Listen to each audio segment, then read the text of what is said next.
I was walking in town and I saw our ladies slapping their scalps and scratching and so on. And I observed that other races don't do that. The whites don't do that. The Chinese don't do that. The Indians don't do that. So I asked the girls in my office, what is it? What is happening? And they said, oh, doctor, it's the weaves. They're itchy. I said, okay, educate me. What are these weaves? They said, well, there's 100% human hair, which is Indian, Brazilian, Peruvian, etc., which is quite expensive. And then there's the cheaper stuff, the synthetic fibers made by the Chinese and the Koreans. Now, I traveled to all these countries several times. Korea, China, India, Brazil.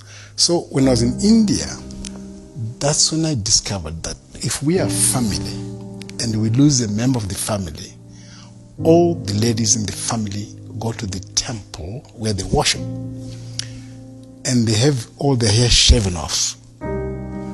That hair is a sacrifice to their gods.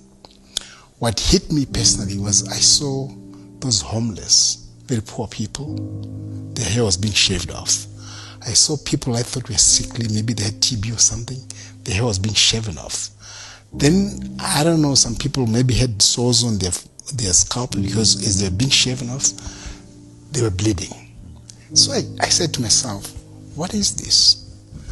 How did we, black people, end up in this space where we buy this, we actually pay US dollars for this? Now, to make it worse, when the hair is cut off, it falls on the floor. Then you get people, putting little hips and so on. And then they were sorting it out. They were removing worms. They were removing lice. That day, I said to myself, no, there's something not right with us paying for this. When we grew up, there were no waves. So how did this start? Who started it? And who told the black lady that you're not beautiful? To be more beautiful, you must wear this thing. If we go to a restaurant and you have expensive food, and we're eating the food, we find human hair in there, we won't take it. It's contaminated. And if you and I go to Nyari's mother and said, oh, Mama Zara, we're here, we'd like to shave each other's hair. Can we do it in your kitchen? She will say, oh, no. Because the hair once shaved off is dirt. You throw it away. So gentlemen, do it outside and don't bring the hair into my house. But people will say, Solomon, that this hair gets washed. Yeah. There's a process, manufacturing process that's done. It gets cleaned, pegged nicely, and so forth. Does your point still stand? Yes, it does. I was speaking to a trichologist, somebody specializing, he's got a doctorate in hair and so on.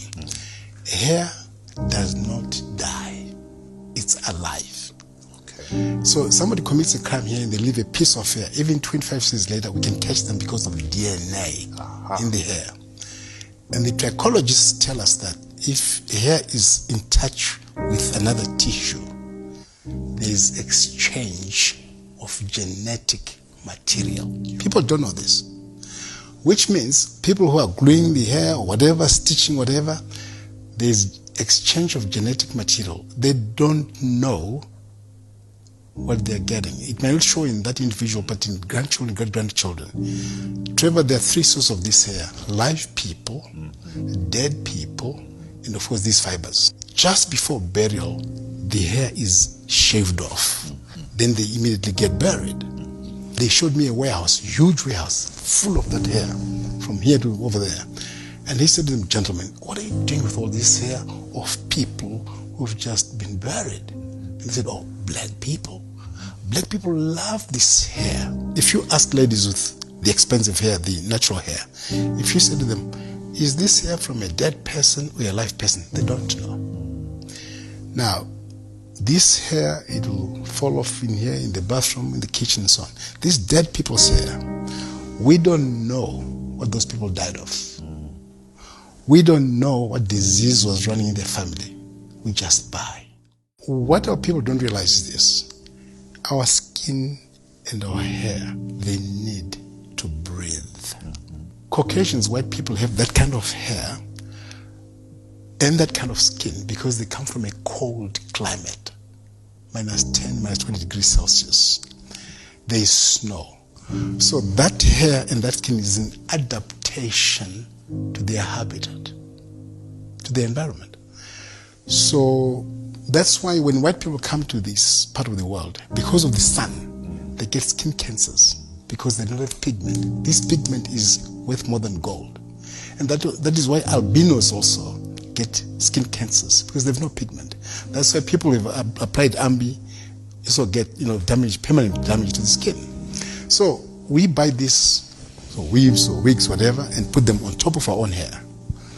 Now, it means the scalp cannot breathe. Some people keep this for 4 weeks or even longer. What's happening? I said to the ladies, do you know, you get the hair on your scalp, your armpits, your private parts. Wherever there's hair, there's sweating. Could we go for 3 days or 1 week without washing your armpits and your private parts? No, you can't. When we keep sweat for just 2 days, we start smelling. Now imagine the smell after 2 days. How does that sweat smell after 4 weeks? You know, when they go for 4 weeks, this sweat, 4-week-old sweat, plus dandruff. And because of that, you get bacteria, because the bacteria love this environment. It's hot, it's wet. The bacteria get fat, feeding on the 4-week-old sweat, 4-week-old dandruff, and they multiply like crazy. I can tell you now, Trevor, all these ladies that we see, they have millions, billions, trillions, zillions of bacteria on their scalp.